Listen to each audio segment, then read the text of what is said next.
Assalamualaikum warahmatullahi wabarakatuh.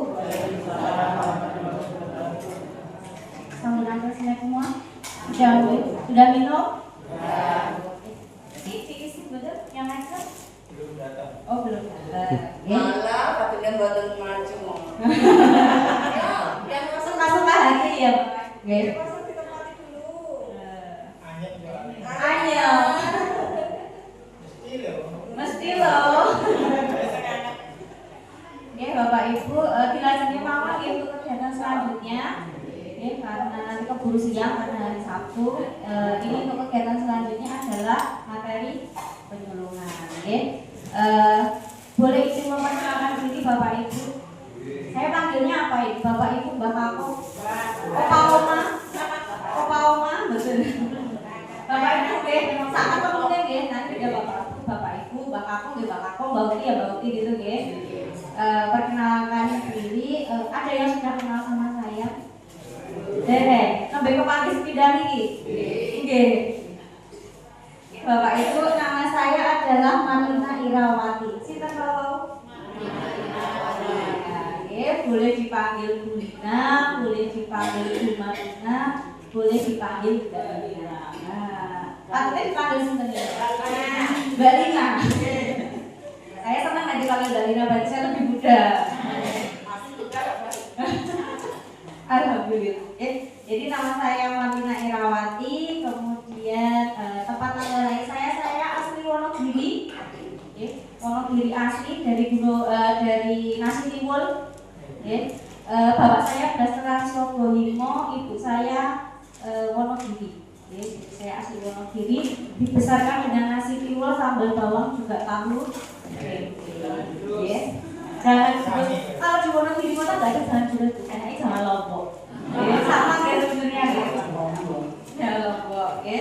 Kemudian tempat tanggal lahir saya juga di Wonogiri. Saya kelahiran tahun ini Mbak. 70. Usia saya kira-kira berapa ini Pak? 9. 35. Ya, 3 ya. Jadi saya kelahiran tahun 88, jadi usia saya sekarang adalah 38 tahun. Oke, 2 tahun lagi usia saya 40 ya. Masih muda ya Allah, alhamdulillah. Bangga sekali saya ini. Kemudian alamat saya Benarum, RT 2 RW 1 Purwosari Wonogiri. Sudah ada yang pernah tidak ke Purwosari? Pasar Pokok Ngaler? Belum. Paling jauh kemana tidak ya? Pokok. Nah, kalau saya ke Pokok itu sekitar 5 kilo. 5 kilo arah ke Karanganyar. Untuk Bapak Ibu kalau mau ada yang tidak ke sana silakan mampir ke ibu saya. Aturan arah. Kemudian status saya alhamdulillah sudah menikah. Putranya kita ayo Mbak. 2. Kayak apa Bu? Oke. Jadi saya sudah menikah tahun 2013, putranya kalih, cewek semua, yang besar kelas 6 SD, yang terakhir itu mau kelas 1. Halo? Ya. Nah, saya langsung diparang Bapak. Nah, ini riwayat pendidikan saya, Saya SD-nya itu namun di dekat rumah, SD 1 Purwosari. Itu kalau dari rumah ibu saya itu sekitar paling kelelan 3 rumah. Jadi saya kalau istirahat bisa mulai mimi bisa maem. Kalau di SD, karena sekarang kan jauh-jauh ya biasanya. Kemudian SMP saya di SMP 2, SMP Bantar Angin. SMA saya di SMA 1 Wonogiri di Jurang Bepal. Jurang Bepal ya Pak. Ya itu SMA saya. Kemudian alhamdulillah pada saat lulus SMA, saya dikasih pertanyaan pada saat itu sama bapak saya, mau kuliah apa ora? Saya jawab itu saat itu kuliah betul Pak, soalnya saya sama kakak saya itu cuma beda 2 tahun. Dilala kakak saya itu juga kuliah. Saya mesaknya bapak gitu, maksudnya kalau kuliah 2 orang dalam sekali angkatan gitu kan biayanya nggak sedikit kayak gitu. Kemudian bapak bilang gini, ya wes lah Kak Popo kuliah, nanti kalau ketika kita punya niat yang baik nanti juga akan dimudahkan. Jawaban bapak seperti itu, dan alhamdulillah dengan susah payah juga. Jadi bapak pada saat itu memuliakan dua putranya. Alhamdulillah piye caranya kok bisa lulus dari lulusan nggih. Jadi saya ambil kuliah itu di Semarang, kakak saya juga di Semarang, sama-sama di UNES pada saat itu. Kakak saya ambil pendidikan elektro, saya ambil di penyuluh kesehatan masyarakat. Itu kuliah saya. Kemudian organisasi dan pengalaman kerja, saya ikut anggota PPP KMI. Itu adalah anggota para promotor kesehatan. Jadi saya di sini itu sudah sejak tahun 2019 nih Bapak Ibu. Jadi sudah berapa tahun? 7 tahun. Saya pelajar mungkin sama dengan Bu Nani, Bu Dewi banyak nih kalau yang pegawai puskesmas ini lajur. Saya lajur dari Wonogiri setiap hari, itu sekitar kalau dari rumah ke sini itu sekitar 63 kilo. Jadi saya PT itu sekitar 120 kilo setiap hari. Ya, saya tapi naik sepedanya 2. Saya dari rumah ke Gudang Seng itu pakai satu sepeda. Saya titipkan di Gudang Seng. Kemudian saya naik bis dari Gudang Seng ke Peranci. Turun Peranci saya punya satu motor lagi. Jadi gini-gini saya motornya 2 Bapak Ibu. Bukan karena mau sombong, betul, karena itu memang kebutuhan saya, karena kalau saya mudik juga berarti ongkos juga, jadi saya mau nggak mau juga berkorban pakai 2 sepeda, gitu, tapi nggak apa-apa. Saya minta doanya mudah-mudahan saya selalu diberikan kesehatan, keselamatan dimanapun saya bekerja, dan alhamdulillah saya senang sekali di Parangkubito karena penempatan sejak pertama saya juga miliknya Parangkubito. Ya ini saya sedanten. Saya setiap pulang itu ditanya sama bapak ibu saya, piye, berarti gitu Alhamdulillah saya berhasil menemukan keluarga baru. Ya, terima kasih nih bapak ibu. Kemudian saya di sini sebagai penyuluh kesehatan masyarakat, bapak ibu. Jadi saya bukan bidan, saya bukan dokter, saya bukan perawat, saya bukan perawat gigi, saya bukan laborat, saya adalah penyuluh prokes. Jadi saya kerjanya biasanya di lapangan, bukan lapangan pakai ya. Saya di lapangan biasanya bersama dengan ibu kader, di Posyandu. Saya di Posyandu, di Pos Bindu, di LP juga. Kemudian seringnya juga sama kader. Jadi mungkin pasien buatan kepanggil saya di BP buatan karena saya nggak bisa nyuntik. Jadi nggak semua pegawai puskesmas itu harus bisa nyuntik. Yang penting kalau saya cuma bisa ngomong aja. Alhamdulillah selain saya di sini juga ada Bu Feni, petugas kesehatan lingkungan, ada Bu Dewi, BDC, itu juga tidak bisa nyuntik. Kami kalau saya, tapi termasuk dalam karyawan di puskesmas. Nanti kalau mau cari saya di lantai 2 Bapak Ibu. Saya tidak jadi pelayanan. Kemudian hobi penting ini ya Mbak ya. Bisa dilihat dari foto saya, itu fotonya di mana? Gimana itu? Bisa Sadeng. Jadi foto saya sudah kelihatan saya itu hobinya jalan-jalan. Ada yang sama semangatnya dolan. Jadi hobi saya itu adalah jalan-jalan. Saya menjelajah tempat baru. Apalagi saya sampai di Pakan itu saya juga menjelajah pantai-pantai yang ada di sini. Kemudian hobi saya satu lagi adalah menyanyi. Ada yang sama betul hobi menyanyi. Ada yang hobi menyanyi juga betul. Meskipun suara saya juga tidak bagus, tapi saya hobi nyanyi Bapak Ibu. Karena itu adalah kesenangan. Hobi kan senang senang itu harus bagus. Yang membuat hati kita senang itu namanya juga hobi. Itu mungkin perkenalan singkat dari saya. Ditanya betul. Ada yang mau tanya betul tentang perkenalan singkat saya?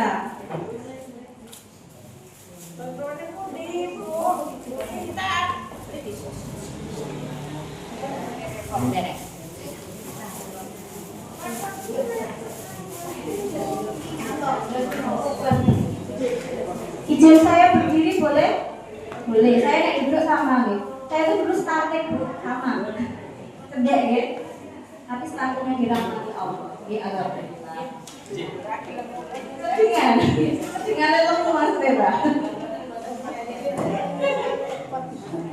Ya, lanjut. Jadi pada pagi hari ini saya akan memberikan sedikit penyuluhan mengenai lansia sehat, bugar dan produktif.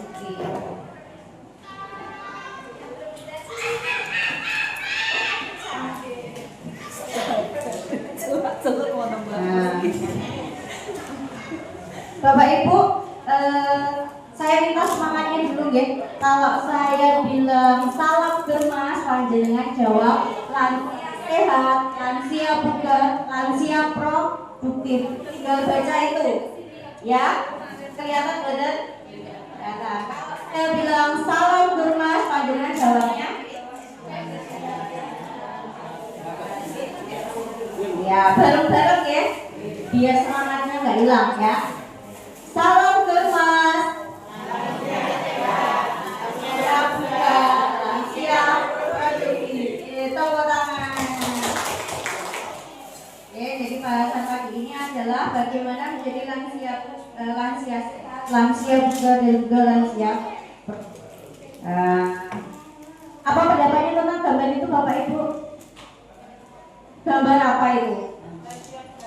Lansia bahagia. Diaminkan betul itu? Amin. Ada yang masih seperti itu? Ada. Panjenengan Pak? Sama itu maksudnya? Sama Ibu? Iya, romantis sekali. Ada yang masih ditulang? Sudah lupa rasanya ditulang ya Bu ya? Nah, betul ditulang. Jadi ditulangnya kan tadi ngomong. Itu ya. Jadi itu adalah gambaran lansia bahagia. Jadi lansia bahagia adalah lansia yang menerima setiap keadaan dan tak lupa untuk selalu bersyukur. Jadi hal-hal kecil monggo yang kita bisa lakukan. Misalnya apa? Ngeteh bareng. Ada yang masih ngeteh bareng dengan pasangannya? Iya, setiap hari. Kejalungannya apa itu? 3 kali sehari leket lah. Terus bahasannya apa nih Bapak Ibu itu? Kalau masalah itu, aku bahasannya kok berat sekali. Ya, jadi hal-hal kecil yang masih bisa dilakukan monggo kita lakukan, ya. Selama pasangan hidup masih ada. Jadi itu nanti akan ada emosional tersendiri, ya. Ada kedekatan tersendiri. Nah, ya. Ada yang sudah jarang makan bareng dengan pasangannya.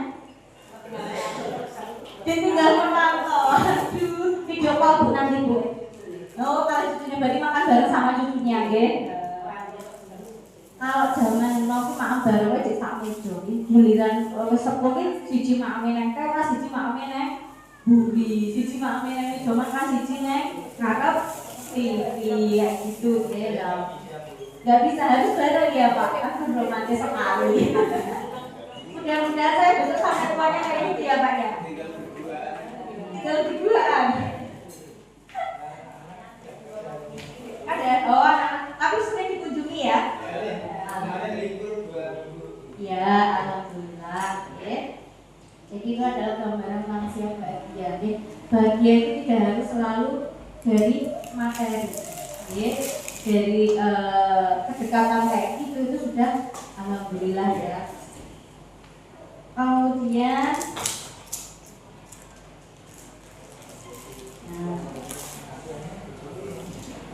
apakah yang pasti dalam hidup ini? Kenapa? Yang pasti itu apa? Yang pasti dalam hidup? Hah? Mati. Tapi sebelum mati jadi apa dulu? Jadi tua dulu, ya. Jadi apakah yang pasti dalam hidup ini adalah yang jadi tua? Ya, saya percaya, saya yakin Bapak Ibu dulunya zaman nom-nomannya mesti yo gagah. Bapak Ibu uti-utine biyen zaman nom-nomannya mesti yo ayu. ayu, menik-menik, ya kan? Nggih, Mbak. Kayak widodari to deh. Mboten. Zaman dulunya pasti bapak-bapak itu ya ketok gagah ngoten nggih Pak. Apa boleh bos?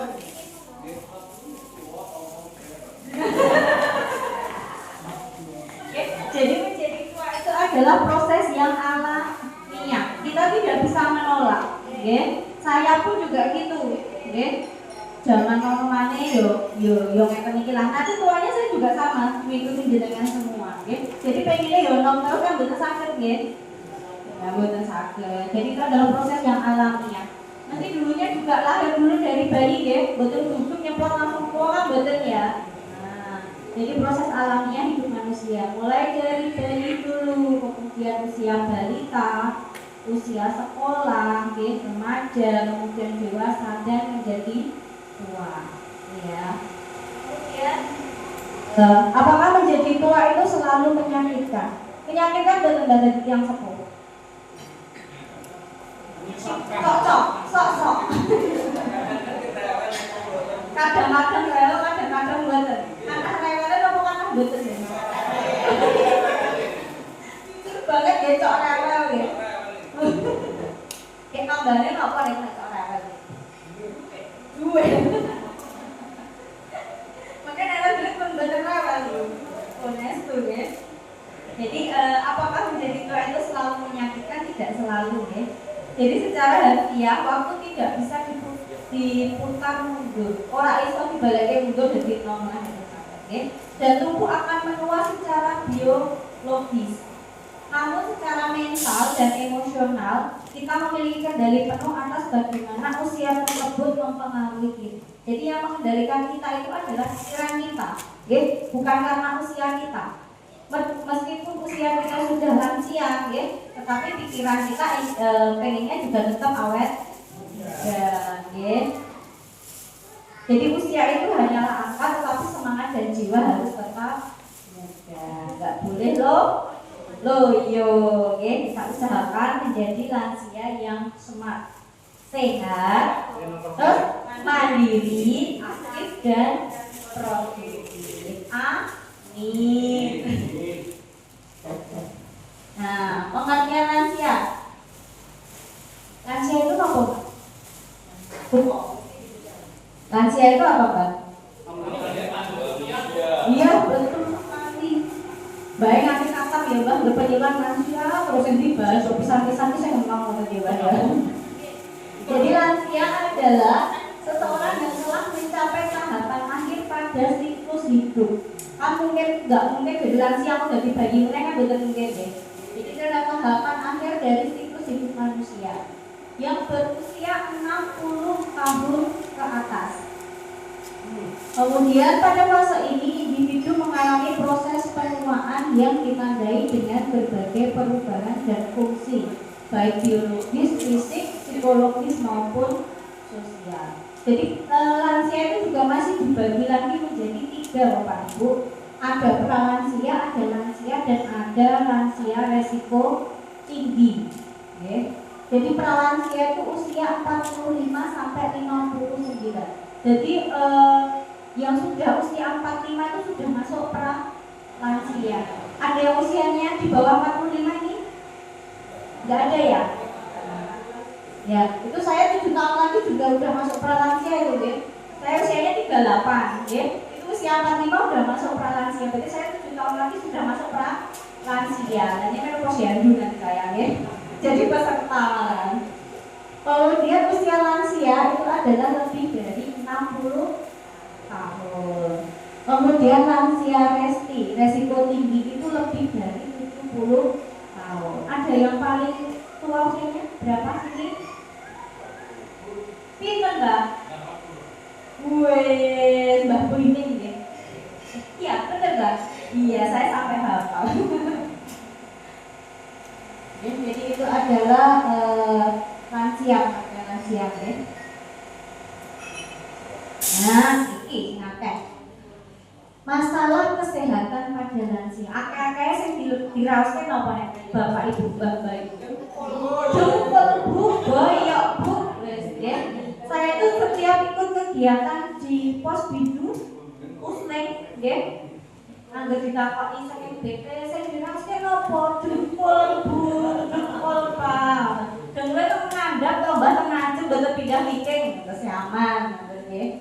Jadi masalah kesehatan yang terbanyak nggih menurut riset penelitian ternyata bener nggih. Sing diraoske sing dikeluhke paling banyak itu adalah penyakit sendi. Penyakit sendi itu adalah misalnya yaitu dengkul, boyok, tuh.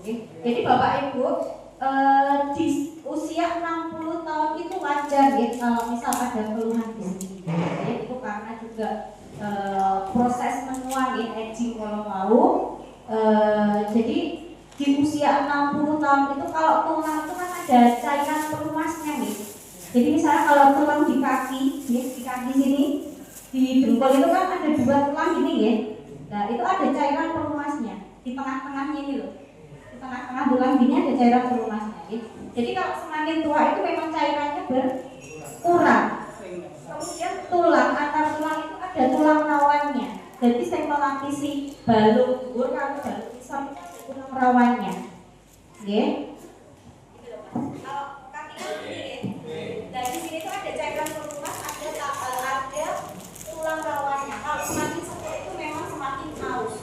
Cairannya semakin berkurang, tulang rawan juga semakin menipis. Jadi nek tulang itu akan terasa gesek. Jadi rono-rono nyeri, bisa nyeri, bisa menjadi juga bengkak. Usia yang wajar. Bahkan sering kaku, ya Mbak. Dadak nek ngantuk dadak diluruske dhisik, dadak dikapake dipernah-pernahke kersane mboten mak celeng ngoten.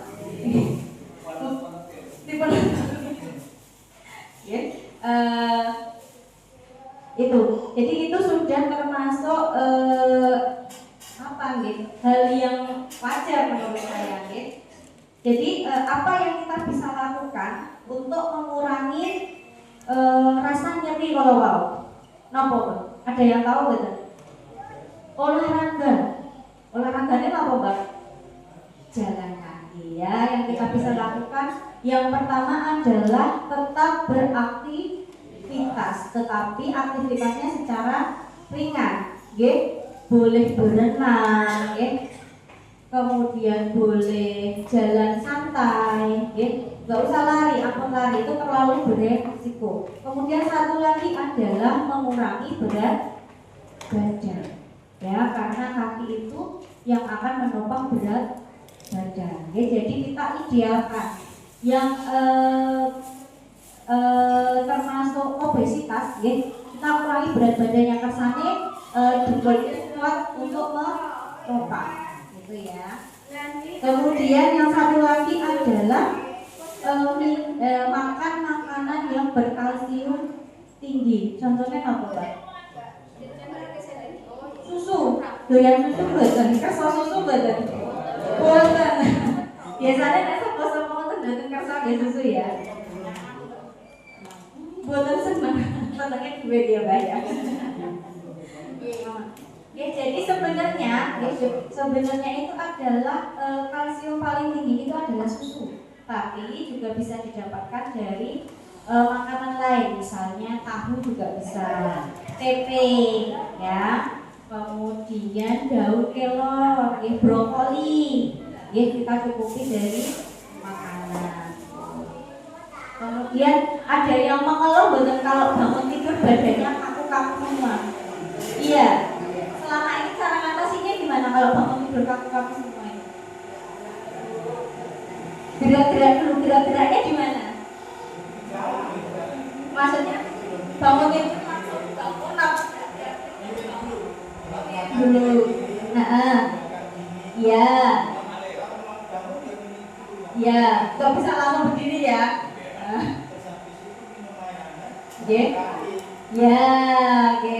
Itu bisa ditiru ya.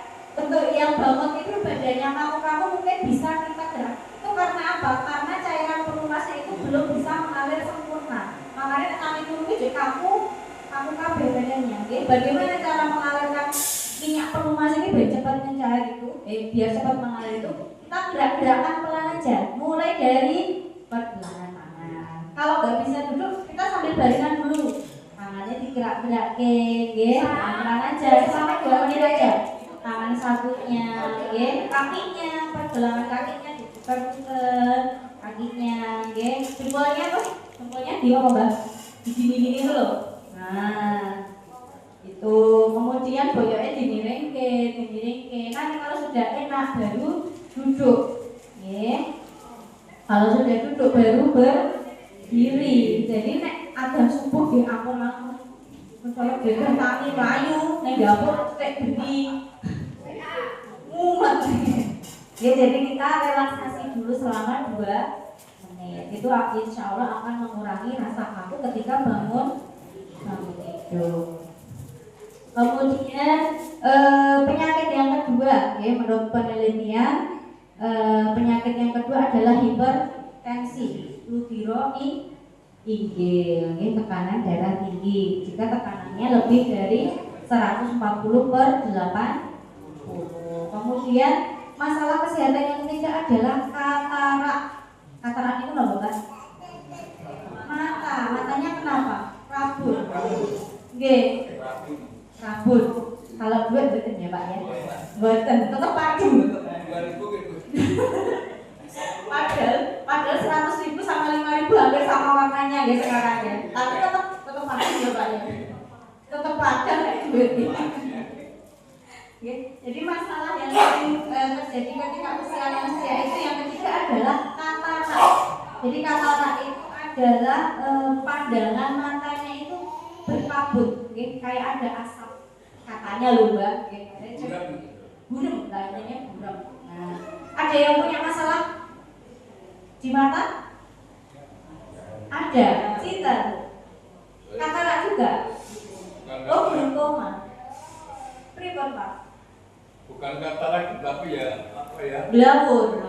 Iya, sudah diperiksakan belum Pak? Sudah. Oh sudah. Jadi kalau ada gangguan pada mata, panjenengan semua kan gangguan BPJS ya. Nanti bisa diperiksakan. Kalau ada perlu tindakan lebih lanjut kan mungkin nanti juga bisa tindakan. Takutnya sebenarnya nggak menimbulkan fatal kematian, betul cuman kan betul nyaman ya rasanya kalau di mata sing nutupi kan betul sekecol mau aktivitas itu juga nggak enak kalau operasi katarak setahu saya sekarang juga nggak harus perlu opnam ya maksudnya sehari langsung laser modelnya sekarang langsung dilaser langsung pulang. Kemudian masalah yang keempat itu adalah stroke. Itu adalah masalah yang sering terjadi pada lansia. Kemudian yang satu lagi adalah jantung. Yang keenam adalah gangguan mental emosional. Yang terakhir adalah DM atau penyakit gula. Itu adalah beberapa masalah kesehatan yang terjadi pada lansia. Nah, bagaimana menuju lansia yang sehat dan mandiri? Nah, itu tadi kita bisa melakukan pola hidup hindari untuk pola hidup yang tidak sehat. Kita lakukan gizi seimbang, kita lakukan aktivitas fisik dan olahraga, pemeriksaan kesehatan secara berkala dan mengelola stres. Nah, ini adalah gambaran, ini cara gampangnya ya Mbak ya. Jadi itu adalah status kesehatan pada lansia. Jadi yang mempengaruhi status kesehatan kita semua, nggak hanya lansia sebenarnya, guys, termasuk saya juga. Di situ ada 4 faktor yang mempengaruhi. Yang pertama adalah faktor dari lingkungan, yang kedua adalah dari keturunan, yang ketiga adalah pelayanan kesehatan, yang keempat adalah faktor perilaku. Jadi keempatnya itulah yang mempengaruhi kondisi kesehatan kita. Jadi misalnya dari faktor lingkungan, lingkungannya bagus, bersih, banyak menerapkan kebiasaan yang baik, kebiasaan yang sehat, otomatis derajat kesehatan kita juga akan ikut baik. Begitu juga dengan faktor keturunan. Ada yang pernah ikut kegiatan posbindu, pusling? Ada, pernah ikut, mesti ditanyakan. Enten riwayat JM boten bapak ibu dari ngaten nggih?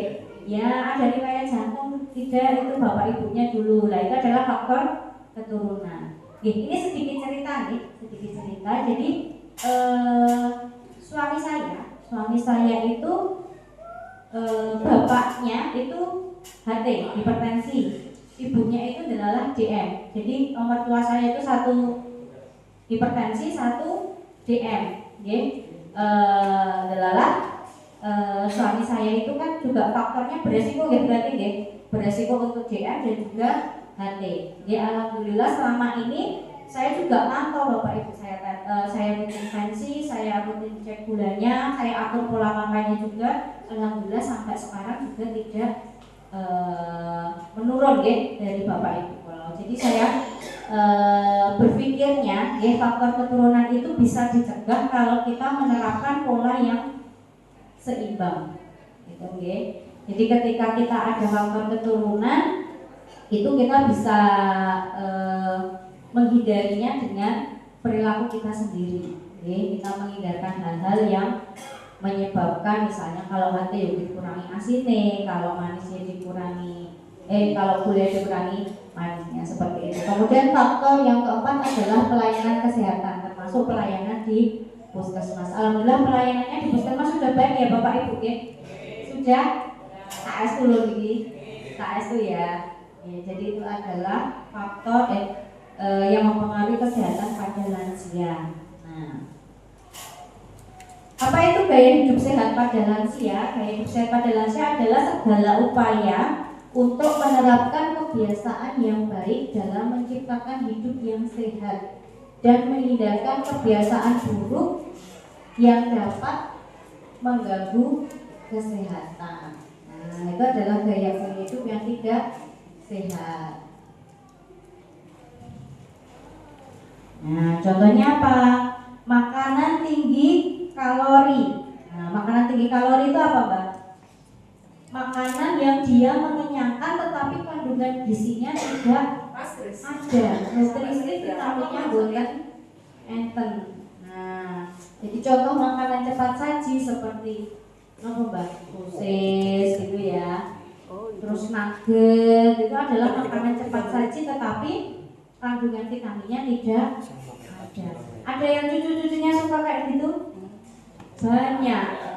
Banyak deh. Saya gampang tinggal digoreng ya, sosis, nugget seperti itu, kalau dari saya itu boleh kita sesekali memberikan, tetapi untuk tidak untuk dikonsumsi setiap hari, jangan karena umurnya anak cucunya panjenengan kan masih lama ya. Jadi eman-eman kalau kita memberikan kebiasaan yang seperti itu. Apalagi kalau anak-anak remaja sekarang jajannya apa, Bu?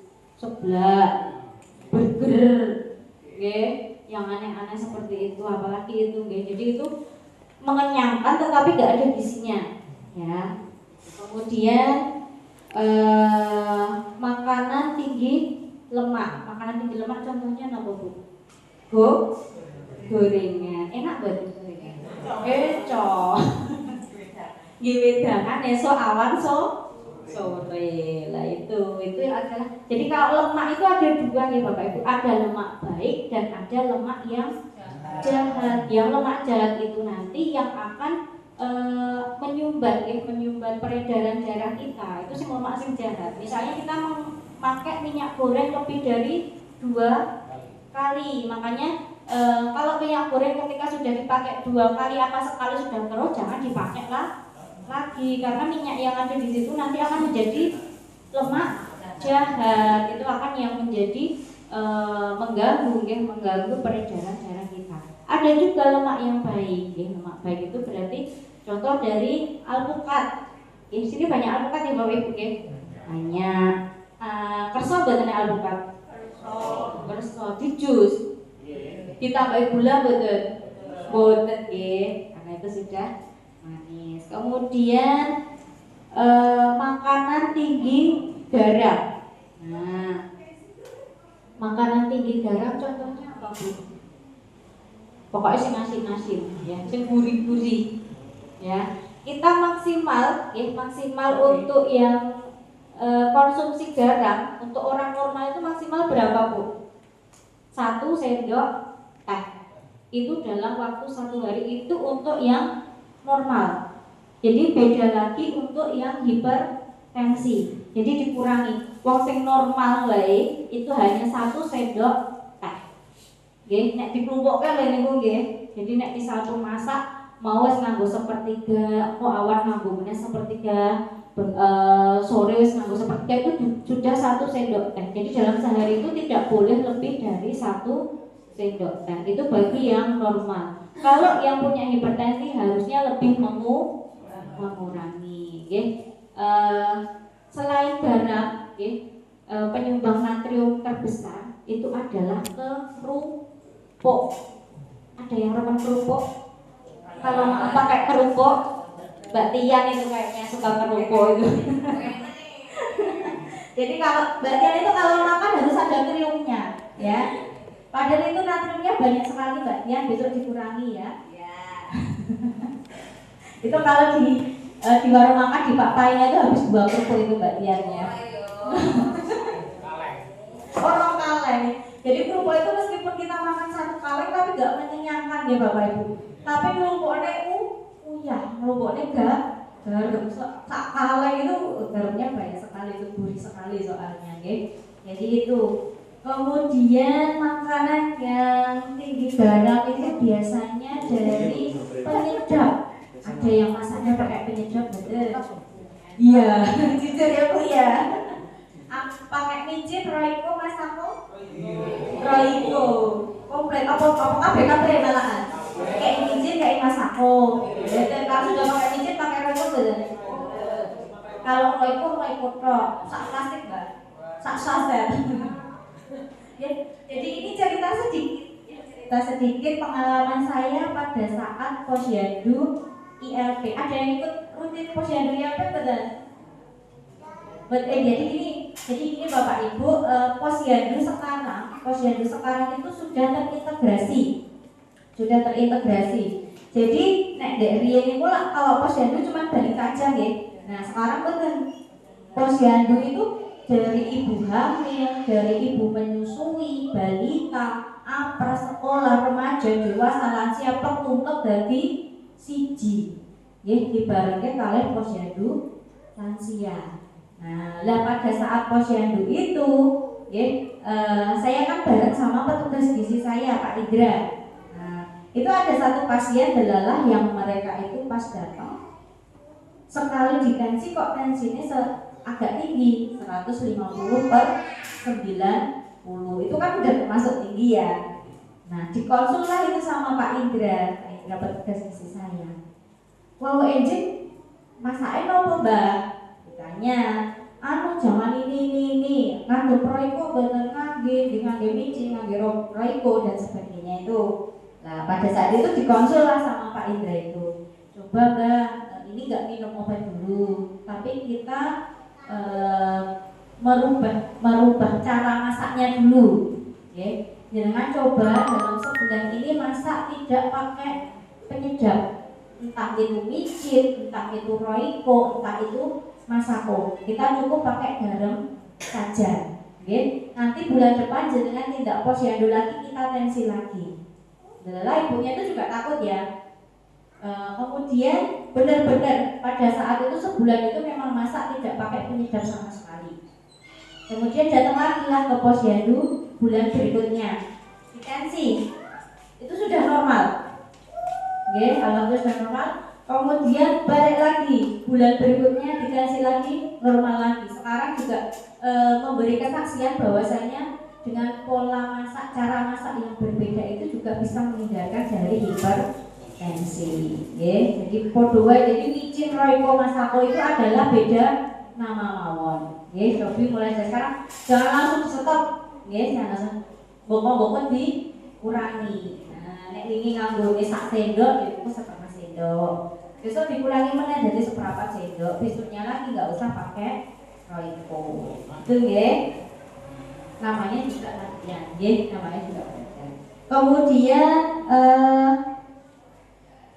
makanan rendah serat, nah itu bisa menyebabkan kanker usus. Kemudian makanan yang kurang kalsium, nah itu menggunakan bahan perasa seperti pengawet dan pewarna buatan, itu adalah gaya hidup yang tidak sehat.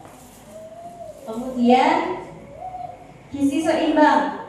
Nah, jadi kebutuhan gizi pada seseorang itu dipengaruhi oleh beberapa faktor ya. Jadi dari faktor umur, jenis kelamin, kegiatan fisik, pekerjaan, iklim, dan kondisi fisik, sedang sakit atau baru sembuh. Jadi porsi makan pada laki-laki dan perempuan sudah berbeda. Kemudian kegiatan fisik sing gaweane gone omah Kak wonon itu juga beda porsi makan. Nah, jadi masalah gizi pada usia lanjut itu adalah proses masalah gizi sejak muda yang manifestasinya timbul setelah usia tua. Nah itu, jadi masalah gizi pada lansia itu cuma ada dua, okay? Gizi kurang apa gizi lebih. Ada yang pernah ngitung betul? Ini termasuknya gizi kurang apa gizi lebih? Ada yang pernah ngitung betul? Tapi kalau saya lihat dari postur-posturnya kok masih normal semua kok ya, masih normal semua. Itu adalah masalah gizi pada lansia. Ada penyakit jantung koroner, hipertensi, DM, itu bisa manifestasinya bisa sampai ke situ. Kemudian penyakit rematik. Biasanya penyakit rematik itu disebabkan apa dulu, dari apa? Asam urat. Pernah ngecek asam uratnya betul? Sempat tinggi betul? Normal ya. Kemarin saya ke Posbindu, delala saat dusun itu cek asam urat kabeh, delala kok dhuwur kabeh. Berkatanya ini dahare nopo? Tahu tempe terus menerus besok tahu tempe, dan itu malah digoreng. Nah itu larinya kalau asam urat itu biasanya nanti juga jadi kristal, nanti bisa masuk ke batu ginjal ya. Kalau asam urat tidak tertangani, tidak dicegah, tidak diatur pola makannya, nanti larinya juga ke batu ginjal. Jadi batu ginjal itu adalah kristalisasi dari asam urat, ya, larinya ke ginjal. Nah, apa pesan gizi untuk lansia DM dan HT? Ya? Bapak Ibu, ini saya punya piring. Nah, ini saya punya piring. Ada yang tahu piring ini? Saya tanya dulu sekarang. Mbak Putih, kalau di rumah isi piringnya apa isinya Mbak Putih? Sayurannya kok putih. Aslinya nek kendala kok. Nasinya seberapa? Nasinya sak sendok. Iki isinya nasi. Ini isinya nasi. Mbak kamu nasinya seberapa Mbak? Sak piring kok Mbak ya? Nanti sak piringnya sak ini. Cipiring yang pucuk kene, sambal bawangnya yang kene. Nggih. Mbak Uti. Sami niki napa nggih? Saestu. Pripun nek jenengan piring jenengan di sini napa? Mboten ngangge piring ngangge napa niku? Sesengit bambu niku napa jenenge? Cetek mboten. Apa jenenge? Heeh, pakake tebok. Pakai apa piring pakai tebok ya. Jadi ini adalah gambaran dari isi piringku yang ideal. Nah, dengan penggali isi piring jenengan yang di rumah sudah ideal atau belum? Ketoknya porsinya sebel kowe kan ketoknya. Mboten. Coba. Kecil piringnya kurang gede. Oh, nek omah kecil gimana? Berarti isinya kamu nasi ngene jenengan. Nggih, nasi tapi lantai lawan betul bukan. Oh, lawan betul enak-enak iki. ini adalah gambaran dari isi piringku yang idenya, ya.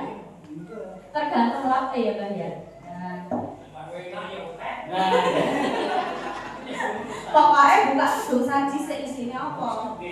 Nah isinya enak ya berarti kok kayak sekos banyak, berarti isinya jadi orang ideal ya. Tidak isi seimbang. Jadi ini adalah isi piringku, di mana 2/3-nya itu adalah karbohidrat, sepertiganya adalah lauk, 2/3-nya adalah sayuran, sepertiganya adalah isinya buah. Dan nanti nek menerapkan di rumah ya buah itu saja ampun di dalam iki, nggih kok tak sego. Ini hanya perbandingan saja. Hanya perbandingan saja. Jadi nek 2/3 ini isinya nasi, yang sepertiga adalah lauk, Sumber karbohidrat boleh, di sini ada gambar boleh nasi, boleh beras merah. Ada yang konsumsi beras merah? Ada. Rausnya berikan kalau beras merah. Sempat. Tapi teman, maksudnya masih dikonsumsi? Bagus nih. Dicampur. Akeh berarti akeh putihnya kali merahnya. Soalnya gini Bapak Ibu, bapak saya kan petani juga. Bapak saya itu petani juga, sempat nandur padi beras merah. Tetapi harga jualnya memang nggak begitu nggak laku, makanya cuma sekali panen aja, habis itu ganti lagi ke beras yang biasa, ya yang putih itu. Tapi sebenarnya kandungannya kemudian manfaatnya itu lebih bagus ke beras merah ya. Tapi jujur saya sendiri juga belum begitu bisa makan beras merah, itu belum bisa makan. Tapi kalau Bapak Ibu bisa makan beras pakai beras merah itu bagus sekali ya, kandungan seratnya bagus. Dan itu lebih mengenyangkan lama ya kalau beras merah itu. Nah, jadi ini tadi ya 2/3-nya itu adalah karbohidrat, boleh dari ubi, boleh dari roti, kentang, mie, ini juga termasuk sumber dari karbohidrat. Pilih salah satu mawon. Jadi sudah pakai nasi, nggak usah pakai mie, karena sama-sama karbohidrat. Kemudian sepertiga isinya dari ini, ini. Jadi mungkin yang ayamnya gede diparuh ya kan ya. Aku gambarnya seperti ini. Nah ini gambarnya kalau di piring itu nasinya kan segini. Nah nasinya segini, lauknya kudu diwadai sakitnya deh Mbak. Loh. Mungkin ada 5 kali. Mungkin ayamnya gede tapi bagi kali sayang maksudnya. Ini yang sepertiga adalah protein, boleh dari tahu, tempe, telur, ikan, itu adalah sumber protein. Daging merah, kacang-kacangan. Kemudian 2/3-nya adalah sayur. Pripun Pak? Kacang-kacang itu enak kan kenal. Lah nek kacang tenanan enak ya Pak. Lah kacang-kacangan berapa satu sih Pak? Lah saya paham itu. Sampai sayur lah. Untuk usia lansia memang yang dibutuhkan paling banyak itu harusnya sebagai sumber serat. Kalau usia lansia kan ngapunten untuk yang ke belakang biasanya agak susah Nah, itu makanya harus memenuhi sayurnya yang banyak untuk kebutuhan seratnya itu. Nah, kemudian buah. Sanes buah lil loh ya ini. Untuk porsi buah itu hanya 1/3. Di rumah tak konsumsi buah betul? Gor. Jawabannya langsung gor. Untuk buah, untuk yang ada di M itu berarti dibatasi jangan makan buah yang terlalu manis ya. Kalau pisang ya pisang mengkel, kalau atas yang tidak terlalu manis itu untuk semua makanan sebenarnya kalau kita mengatur tidak terlalu banyak saya rasa juga tidak itu, nggih. Maksudnya kalau membatasi ya kita batasi, tapi jangan sampai langsung bener makan gitu kan, jangan ya.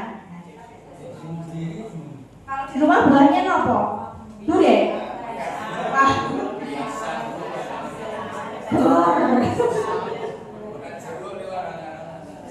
Jeruk kalau dapat sisa MBG ya Pak ya.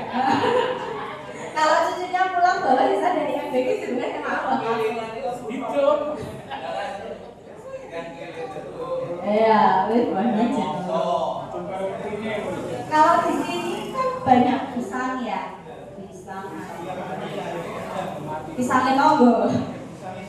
Lagi pisang sendiri toh, lagi banyak. Nah itu rutin makan ya, itu bagus juga untuk pencernaan ya, untuk pemenuhan serat juga, vitamin. Tetapi saya ingatkan untuk yang DF kan memang membatasi ya, tidak mungkin tidak terlalu banyak dan juga tidak terlalu yang manis itu ya.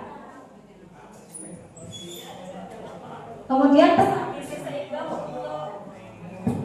pesan gizi seimbang untuk lansia yang ada DM dan HT ya, ada penyakit DM dan HT. Yang pertama adalah mengurangi konsumsi makanan yang tinggi lemak, gula dan garam. Itu tadi ya Bu. Nah, itu kan banyak sekali itu lemaknya. Kemudian perbanyak konsumsi buah dan sayur. Kalau dari buah seratnya tidak terpenuhi bisa dari sayur, tetapi hati-hati juga yang punya asam urat. Yang punya asam urat kan bayam nih, terus beli ampun itu ya. Nah, kacang-kacangan ini mah ya Pak, hapus-hapus itu tadi loh ya, itu juga dibatasi. Kemudian makan sesuai kebutuhan yang seimbang, ya isi piringku kalau mau. Kemudian dianjurkan untuk menggunakan karbohidrat yang kompleks, ya. Di situ banyak mengandung vitamin dan mineral, ya. Jadi untuk menjaga rasa kenyang yang lebih lama serta mencegah lonjakan gula darah, satu konsumsi nasi merah kelawar. Ya, nasi merah itu bagus sekali.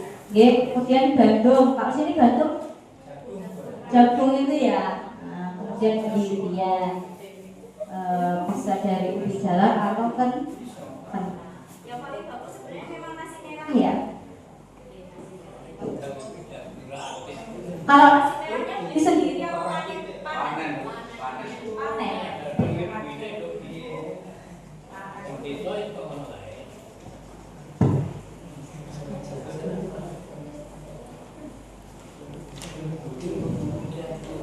Nah, kemudian biasakan minum air putih yang aman dan cukup jumlahnya. Ada yang nggak suka air putih? Suka sekali apa suka aja? Saya tiap hari minum air putih, nggak pernah air teh. Ya, bagus itu Pak. Ya. Mbak Tian Pak, tolong itu Mbak Tian Pak, itu sukanya es lemon soalnya. Saya izin minum ya Pak ya. Nggak itu air putih buatan ibu. Ragu. Jangan-jangan yang ngasih penyuluhan malah teh. Nggak mungkin. Kalau lagi penyuluhan kan nggak minum air teh, tapi nanti kalau di warung biasanya es teh ya Pak ya. Kalau ketemu nih Pak, kok wujud es teh? Es teh nyamuk ya Pak. Ya, kemudian minum air putih yang aman dan cukup guna.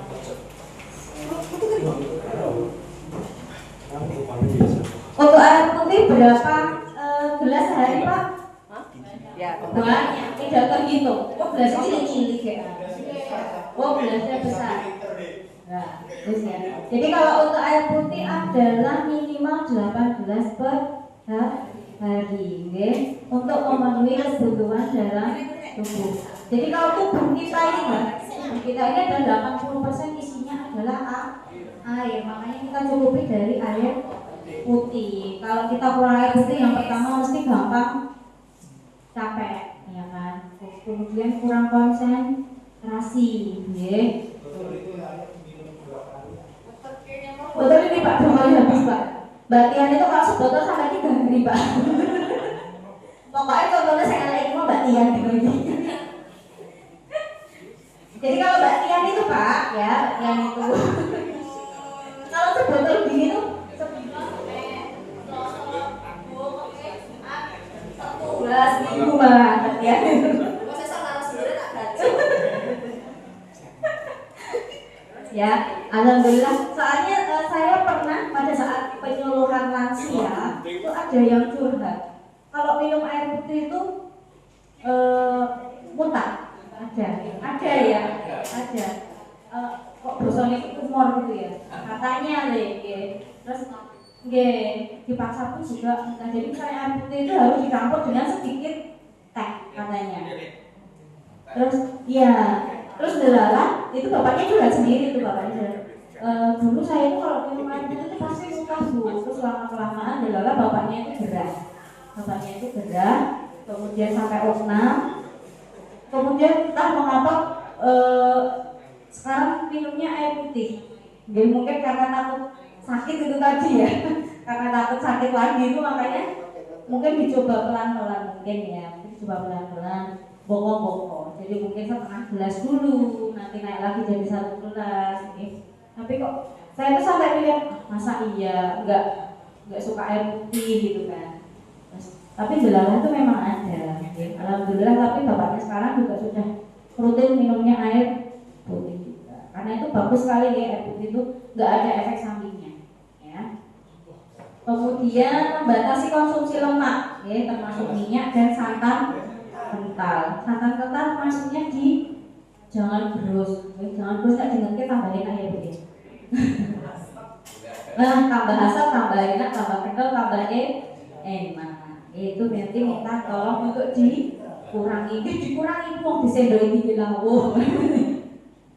Kemudian hindari minuman beralkohol. Gajah ya, gajah.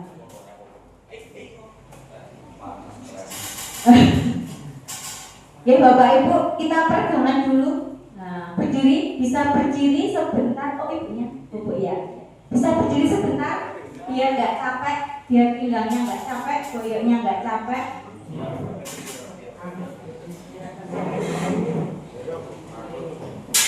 Masih berapa? 5 menit. Tinggal 5 menit. Masa? Pegangan dulu, ya. Ikuti saya. Jangan Bu, sesat. Mbak Tia, nanti kamu ganti loh ya. Namanya Mbak Tia, Pak, itu perawat gigi ya. Ikuti gerakan saya lagi. Tangannya ke kanan, digerak ke nyenggol betul apa? Ini nanti ya. Tangannya ke kanan, digerak-gerakkan. Tangannya ke kiri, sambil nyanyi ya. Digerak-gerakkan. Tangannya ke depan, digerak-gerakkan. Tangannya disilang, jempol digoyang. Nah, betul sekali. Sekali lagi ya, pakai ini ya, pakai suara ya, pakai nyanyi ya. 1, 2, 3. Tangannya kanan, digerak-gerakkan. Kiri.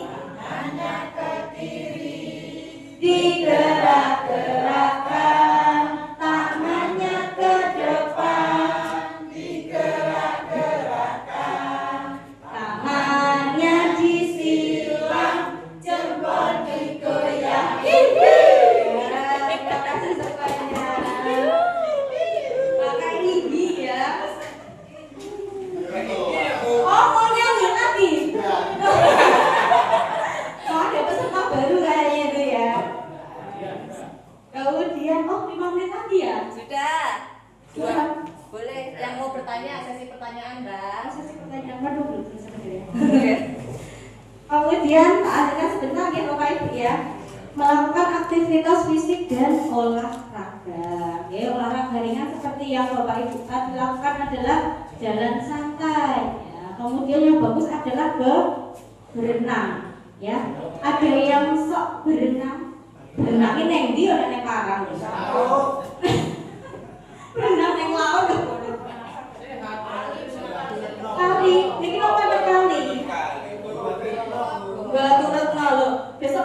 bapaknya pembantu rumah ya. Jadi olahraga renang itu sebenarnya olahraga paling bagus untuk yang punya keluhan saraf kejepit. Ya, itu memang dianjurkan sekali dari dokter. Jadi kalau renang itu kan semua badan gerak ya. Meskipun tidak bisa renang, saya juga bisa renang, lari gitu juga nggak bisa. Ya. Tapi kalau renang itu di pinggir kalau gocekan kalau saya ya itu sambil digerakkan badannya. Jadi itu memang dianjurkan untuk saraf-saraf yang jepit di tulang belakang itu bisa lepas sendiri. Oke, itu terbukti juga dari suami saya. Jadi suami saya itu ada keluhan di dengkul, di dengkul sini itu juga apa ya namanya minyak perumasnya juga sudah berkurang dulu Pak. Nah, itu memang suami saya terapi di Indriati 6 bulan, seminggu 2 kali sama renang itu juga. Alhamdulillah juga tidak kambuh sampai sekarang nih. Jadi renang itu paling bagus sebenarnya untuk relaksasi tubuh itu ya. Iya, yang paling mudah, murah, ora resiko jalan kaki. Tempat saya kan enak. Gimana Pak? Timbung paru itu kan 3 kali. Udah jelas ya Pak ya. Karena mancing betul Pak. Tiap hari. Kemudian aktivitas fisik yang bisa dilakukan yang lainnya adalah melakukan pekerjaan rumah. Nah, kalau mbak-mbak, ibu-ibu di rumah wis mbah-mbah, wis nyapu, wis masak, soalnya itu udah termasuk aktivitas fisik ya.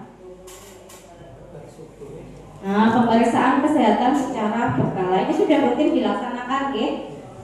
Kemudian Bapak Ibu saya anjurkan kalau di tempat jenengan ada posyandu, jenengan tidak ya.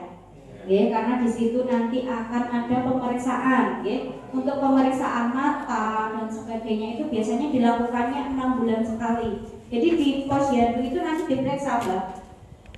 Matanya ditutup satu Mbak. Nah, nanti dipertanyain, udah pernah ya?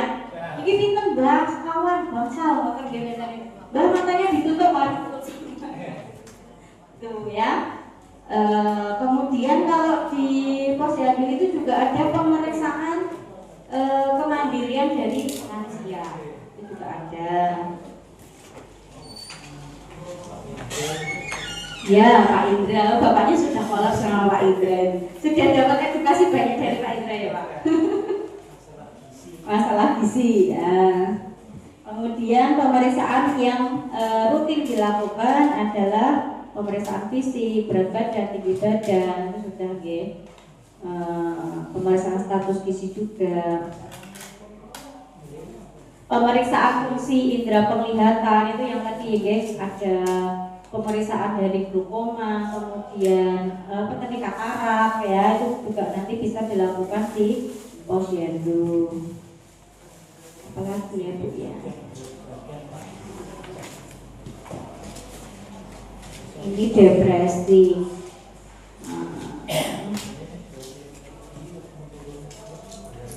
Sampai sini ada pertanyaan buatan Bapak Ibu?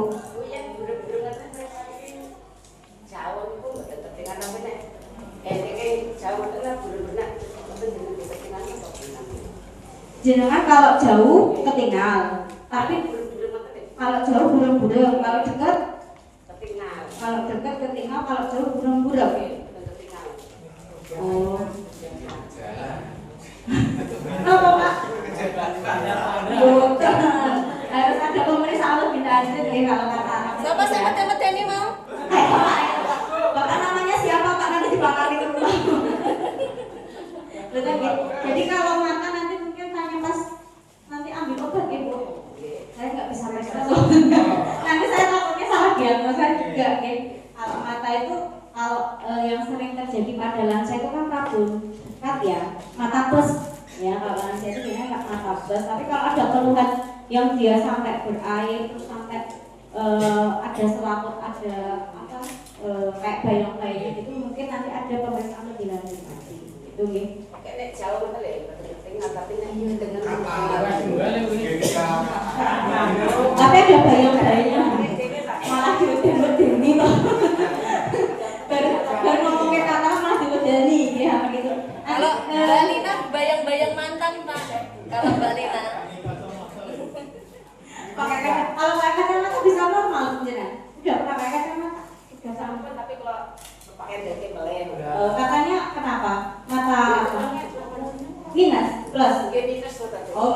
Kalau saya ini minus ya. Jadi kalau saya lepas kacamata ini burem. Mukanya itu rata semua ini. Botol. Ya kalau saya mata minus ini, jadi kalau saya lihat jauh itu nggak kelihatan, tulisannya itu nggak kelihatan. Terus mukanya itu sama semua. Mukanya itu sama semua ya. Itu mata saya mata minus. Tapi kalau biasanya lansia itu keluhan matanya itu di mata plus ya. Mata plus itu biasanya. Ya. Tapi mungkin coba nanti kalau pakai kacamata bisa lihat tuh. Oh, pakai kacamata. Oh, berarti itu jenengan mata minus. Harus pakai kacamata. Ya, tapi kalau dilepas kenapa pusing? Kadang-kadang aku Pusing, berjalan itu pusing. Kedangan pusing ya, mungkin nanti bisa dipakai kacamatanya. Ada pertanyaan lagi Bapak Ibu, isi piringku nanti kita joinan isi piringnya. Yang penting orang mata beranjak. Siapa piring ini? Bapak kalau mata panjang itu ada masker. Itu masker itu kalau itu. Mata panjang itu masker Pak. Nah, itu saya percaya bapak-bapak di sini nggak ada yang mata panjang. Masker dari mata panjang nih Bu. Jarang. Terus saya senggel. Ribon, kagungan putri yang lagi gitu. Wah. Oke, konangan nih. Konangan tuh aku loh saya buka guys. Oh, oke. Pantai kuncingan. Oke, nyuwun doane nggih Bapak Ibu nggih, kesane lancar Mas Kris. Aku ya dirungo lho. Katanya doa orang tua itu yang paling jarang ya Bapak Ibu nggih. Yang penting melakukannya benar. Nah, nggih. Masa mlakuke iwak terus ya Pak. Mesti yang iwak. Nah. Ada pertanyaan lagi, Boten? Ini sudah closing. Sudah. Ayo. Bapak ini sebagai statement closing ya, bisa saya sampaikan nanti diresapi ya. Jadi Berat itu. saya itu kalau saya terus malah diguyu Mbak Tian ya. Jadi menua itu pasti, tapi bahagia dan bermartabat itu adalah pilihan. Ya, jadi kita usahakan jadi menjadi lansia yang sehat, bugar, produktif, ya, dan tentunya yang berbahagia dan bermartabat. Ya. Alhamdulillah untuk sesi penyuluhan ya, pada pagi hari ini sudah selesai. Nanti bisa dilanjutkan untuk kegiatan berikutnya. Saya mohon maaf nih Bapak Ibu kalau dalam penyampaian saya banyak jegidisannya, karena saya jujur saya kalau saya nulis itu waku sebenarnya. Ya, jadi saya mohon maaf kalau banyak kurangnya, banyak nyeleleknya, ada yang menyinggung hati Bapak Ibu semuanya. Saya dari dalam hati saya minta maaf nih Bapak Ibu.